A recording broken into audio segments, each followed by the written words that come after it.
Bonjour et bienvenue dans cette vidéo de présentation de Babar. Je suis Pierre de Babar et nous allons voir ensemble aujourd'hui comment analyser la puissance des liens qui sont faits vers votre site. Alors, comment faire?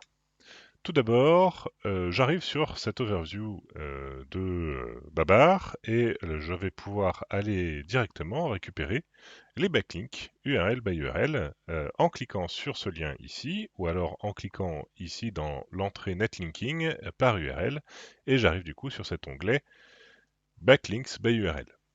Vous pouvez donc exporter 10 000 lignes, c'est déjà pas mal. À partir de là, en fait, vous allez récupérer le fichier suivant avec les targets à gauche, les sources à droite et plein d'autres informations. Ici, en fait, ce que ça va me dire, c'est que déjà là, par exemple, si je commence à regarder un petit peu, je vois que ici on a un lien vers HTTPS et ici on a des liens vers le HTTP. Donc je vais pouvoir commencer à regarder ces différents liens-là. Je vais en prendre quelques-uns et je vais aller regarder en fait quel est le poids de chacun de ces liens.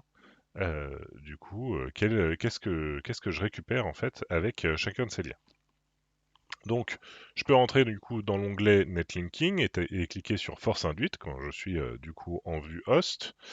Lorsque je ne suis pas en vue host, du coup, je peux récupérer cet accès via du coup toujours la même entrée Netlinking Force induite. Vous voyez que ce n'est pas exactement la même. Et donc du coup, je vais rentrer jusqu'à 100 sources et 20 cibles, ça fait 2000 comparaisons.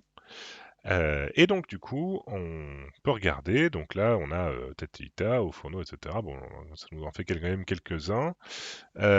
Et bah tiens, je vais tester la différence entre HTTPS et HTTP. Alors, je vais lancer la comparaison. La comparaison se fait URL par URL.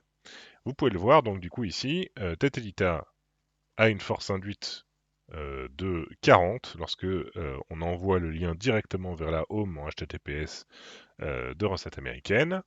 Et quand je vais comparer du coup à la même valeur, enfin à la même ligne en fait avec le HTTP, du coup je suis sur du 38, mais là on a une petite différence, c'est que au niveau du niveau de confiance de ce calcul, on est plutôt bas. Pourquoi est-ce qu'on est plutôt bas? C'est tout simplement ici, là c'est sur toutes les lignes du coup qui contiennent HTTP, juste le HTTP, et bien là c'est tout simplement parce qu'on ne peut pas accéder au HTTP. Cette page est en 301 et renvoie vers recetteaméricaine.com en HTTPS, et bien là du coup potentiellement il y a des choses à aller récupérer. Alors du coup, ce qui se passe en réalité, c'est que lorsque on calcule un vecteur sur une URL, on va le calculer en fonction du contenu. Mais lorsqu'on ne peut pas accéder à cette page-là, comment est-ce qu'on fait? Eh bien, tout simplement, on va calculer un vecteur théorique. Ici, c'est le cas pour la version sans HTTPS, sans certificat donc. Donc, cette URL qui est redirigée reçoit quand même un vecteur théorique. Et du coup, en fait, ce vecteur théorique va dépendre en fait tout simplement de ces backlinks. Donc là, on est en train de regarder les backlinks de HTTP recetteaméricaine.com. Et du coup, on est en train de se dire, mais est-ce que ce serait pas plus intéressant de les mettre sur HTTPS? Donc pour Tetelita, c'est le cas. On est à 40 versus 38.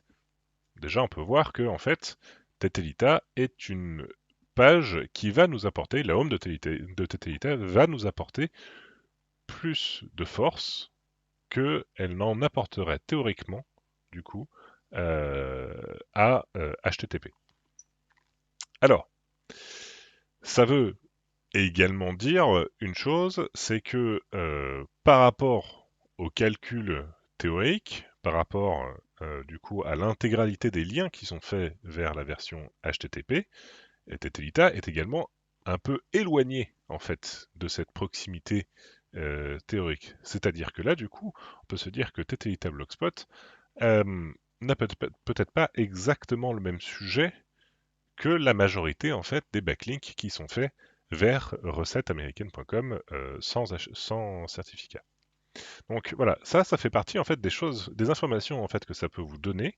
Et après, c'est à vous de prioriser, de vous dire, est-ce que du coup, ma force induite est quelque chose de suffisamment, sur lequel je suis suffisamment sûr? Est-ce que le backlink que j'obtiens de TTITAP ici, par exemple, est quelque chose de suffisamment sûr pour que je me focalise plutôt sur la récupération de backlinks qui sont proches de cette force induite-là, ou est-ce que j'ai envie de me rapprocher en fait plutôt de ce que j'avais avant potentiellement la migration vers le certificat, vers l'URL sécurisée, et du coup j'ai envie de récupérer surtout les autres backlinks.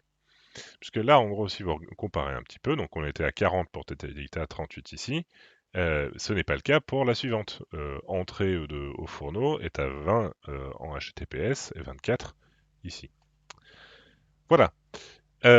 Donc, ce faisant, vraiment, l'outil de force induite vous permet vraiment, en mode batch comme ça, de comparer chacun des backlinks et chaque autorité reçue, enfin autorité théorique reçue, et surtout en fait, ça va vous permettre de prioriser vos choix, de prioriser vos actions.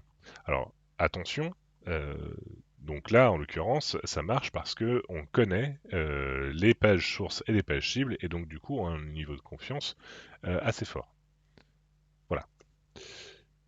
Cette vidéo est maintenant terminée. Je vous souhaite donc une bonne journée et bon courage pour l'analyse de la puissance de vos backlinks avec la force induite de chez Babar. Au revoir.